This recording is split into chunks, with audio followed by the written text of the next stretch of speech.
Hi everyone, I'm really sorry. I was meant to upload this video a month ago, but I've been so chaotic with college and with family stuff and friendships, and one of my best mates is moving to Wales, and I've just been trying to spend as much time with her as I can. But yeah, now I'm going to post this video. I know it's a month late and people have been asking me what this video is, but I'm going to tell you. So it's about Soul Survivor 2017.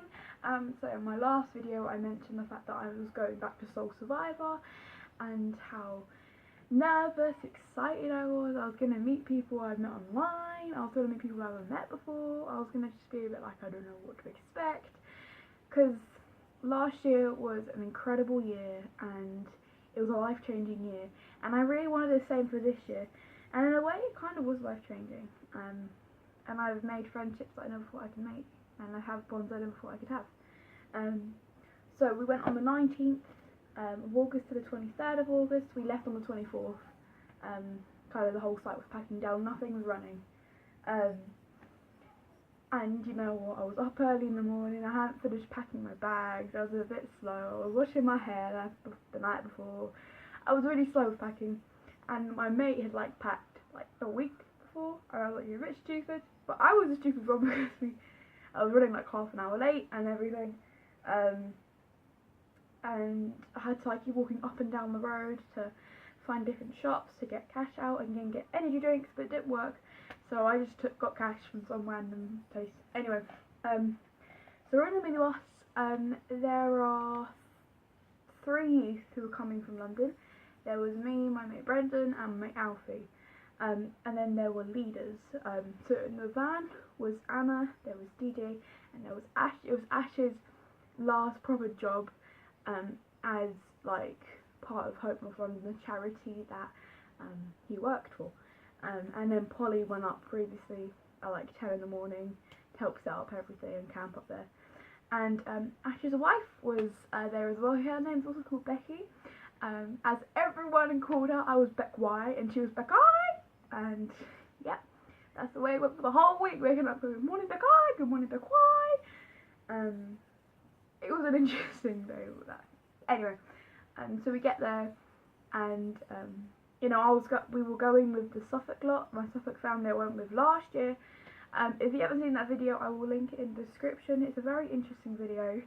And we got to like the Peterborough Arena, and we were queuing up for a good hour and a half trying to get into like trying to get into Soul Survivor, because it was so packed and there was only one entrance.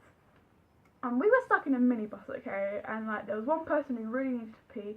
We were playing I Spy the whole time. We got really bored. We were giving out drinks to the stewards, which was quite nice of us. And the people from Suffolk, they got to cut through because they were in a coach. And I got really mad at that because I was like, okay, we don't get to cut through because we're in a minibus. Anyway, so we set up camp. Everyone's like, hi, I see my Suffolk family. Everyone's meeting everyone else, and it was a really good like kind of welcome to Soul Survivor. Now the first night comes, and it was an interesting night. It was a good night. I was meeting my mate Sharpie for the first time. Sharpie is someone who is just amazing. He's incredible. He's got such an amazing story. He also has a YouTube channel. I will link that in the description below. Gamer Nation. There's your promo, Sharpie. And yeah, he's part of the US stream and everything, and it's just amazing, and he's such a cool person.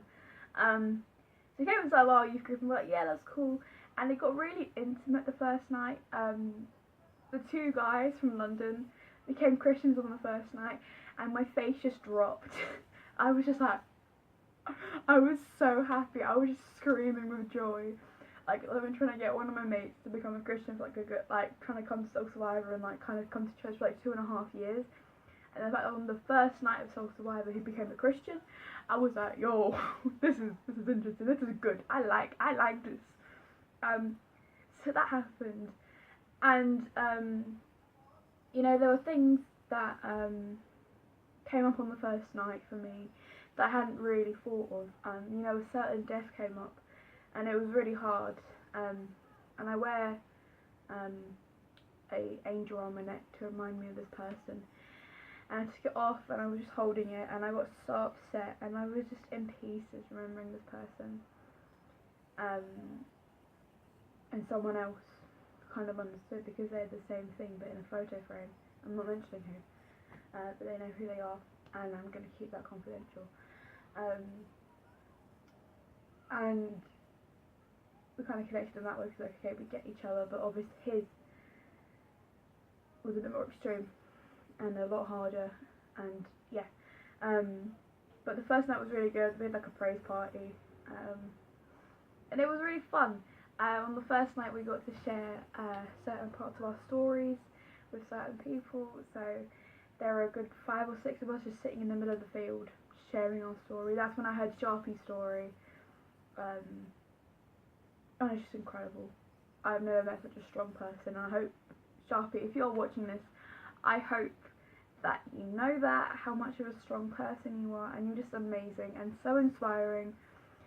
And yeah, I kind of went into a bit more detail and into a bit more depth about a suicide attempt I had last year, back in April. And, you know, the people I'd told before, I kind of went into more detail with it, and they were shocked. You know, my mate Josh, who also has a YouTube channel, I will link it down below, he was shocked. He said to me, he goes, I never knew how bad it was, I never knew it was in that much depth, and I had never told anyone in that much depth. And even my best mate was there, who came in the ambulance with me, had never heard it in that much detail before, and he was shocked even, and I was like, oh, okay. Wasn't expecting that response. But the week goes on. On the second night, people were, you know, being prayed for if they were called into leadership, but there's an addiction stopping them. And it could be any addiction. It could be a health addiction. It could be it could have been anything. It could have been, like, you know, drugs. Could have been sex. It could have been pornography. It could have been a mental issue. It could have been it could have been anything. And I went up with one of my mates, and I kind of looked at my youth worker, and I was like, I'm going up. I'm going up because I am called to church leadership, but I have an addiction. And my addiction was my eating disorder. My bulimia was my eating disorder. My bulimia constantly got in the way of me getting better. And one thing that captivated me was what Mike could have actually said on that night. He said, don't wait till you're better to, you know, let God do his work. He said, go on a journey with him, and he will help you recover whilst you're sharing his word. And I've kind of done that over the past year, but it kind of fully hit me that I can do that, and I don't have to be fully recovered to share his word. And it was such a powerful event, and that evening was so intense and incredible. You know, just thinking about it now, the freedom I have from that is just amazing. Yes, I have stepped up a couple times. I have gone back to it a couple times over the past month. But the freedom I have from it now than I did before is amazing. You know, we were all sitting in a circle and we were saying what we're thankful for, and I said I'm thankful that I have a feeling of freedom. I'm so blessed I have that feeling of freedom from this addiction I have. And what I done on that night is I was walking back, and the Holy Spirit hit me completely. I don't fully remember what happened. People were saying we could hear you screaming from the other side of the victim. I was like, okay, let's go. And what I done is something I would never do. I'd never done before. I said to my youth, I was like, can I go off quickly and go buy some donuts? And she looked at me and she was like, yeah, of course you can go buy donuts. Kind of like, why are you saying that? But because she has been one of the main people who have given me the best advice on my recovery and on my eating disorders, because she's been through it herself.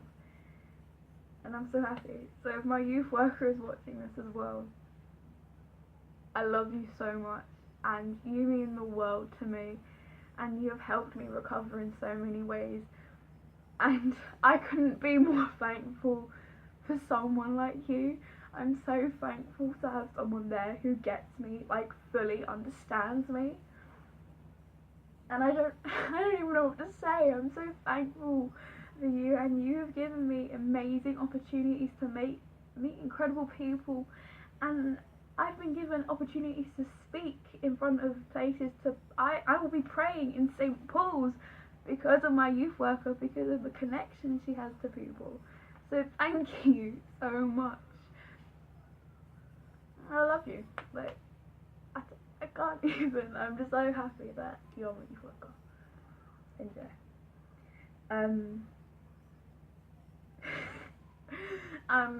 And then the night, like the week went on, and like my eating had gotten so much better. There was a little bit of drama, but I'm not going to go into that because there's no room for drama at all. But yeah, and yeah, it comes to the last night, and it fully hit me that Ash was leaving. You know, I'd kind of understand that he's leaving, and I was crying that he's leaving. But on the last night, when we were all in our fancy dress and everything, it fully hit me that he was leaving, and I got so upset and so emotional, because Ash is someone who has been there with me through thick and thin, you know.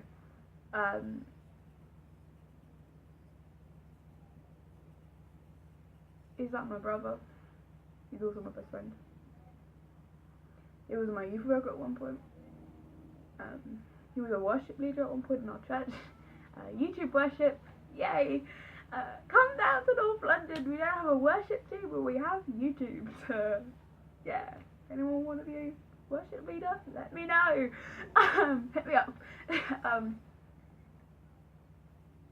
But yeah, Ash is just incredible. He's been there with me through the whole thing. He's seen me grow as a person. I met him 7 years ago. I met him when I was 10. I was going into secondary school, for goodness sake, and he helped me with so many things in secondary school. When my dad had a stroke, he came over and he just hugged me because I needed a hug. And he would give me, you know, like little like boosters and just be like, "You're amazing, you're great." And he'd always say he's so thankful for me helping out like the kids groups and everything. And yeah, like I said, it hit me at Soul Survivor on the last night, and actually on the first morning. And there were people from London. We were all just crowded. Me, Brendan, and Alfie, and we were just letting it out. And what Brendan said will stay in my head is, God's done his work with us through Ash. You know, Ash has done his job. He's done what God has asked him to do, and now he's moving on. And that's what he's doing. And now I can understand why God told him to move. I'm like, yeah, okay. But yeah, love you, Ash. Don't know if he's actually going to watch this, but there you go, I love you.